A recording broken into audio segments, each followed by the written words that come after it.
हे welcome. Gratitude चॅलेंजच्या आजच्या आपल्या 6व्या भागामध्ये तुमचं मी मनपूर्वक स्वागत करते. या आधीची 5 चॅलेंजेस जर तुम्ही पूर्णपणे केलेली आहेत तर प्लीज कमेंटमध्ये मी टाईप करा, म्हणजे मला कळेल की तुम्ही ही 5ही चॅलेंजेस कंप्लीट केलेली आहे आणि ह्या 6व्या चॅलेंजसाठी तयार आहात. मला तुमचं जाम कौतुक वाटतं. तुम्हालाही स्वतःचं आता कौतुक करायचं आहे. Come on, do it. Please pat your back. स्वतःला शाबासकी द्या.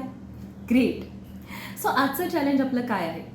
आजचं चॅलेंज म्हणजे आपल्याला आपल्यामधील स्किल्सना थँक्यू म्हणायचं आहे. वही आणि पेन घ्यायचं आहे आणि एकामागोमाग एक आपल्याला आपल्या स्किल्सना थँक्यू म्हणायचं आहे.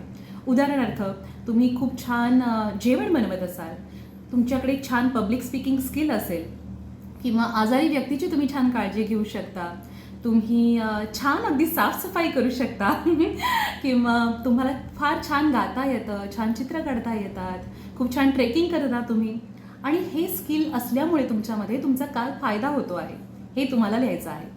म्हणजे मी समजा मला लिहायचं असेल तर मी म्हणेन मी सुंदर गाऊ शकते, त्यामुळे मी देवाशी डायरेक्टली कनेक्ट होण्याचा आनंद मला मिळतो आहे आणि माझ्या गाण्यातनं मी लोकांना आनंद देते आहे. So thank you so much. मी लोकांशी छान बोलू शकते, डीप लेवलवरती संवाद करू शकते, त्याच्यामुळे मला त्यांना जाणून घेण्याची संधी मिळते आणि लोकांशी डीप कनेक्शन करण्याची संधी मला मिळते. So thank you so much. अशा प्रकारे ओके. सो हे चॅलेंज तुम्हाला पूर्ण करायचं आहे आणि चॅलेंज कंप्लीट केल्यानंतर तुम्हाला काय वाटलं ते माझ्याबरोबर शेअर करायचं आहे. ओके, प्लीज माझ्याबरोबर ते शेअर करा. I would love to read your comments. Okay, I am looking forward. So आपण उद्याच्या व्हिडिओमध्ये भेटूया. तोपर्यंत stay blessed, take care, lots of love to you. Bye.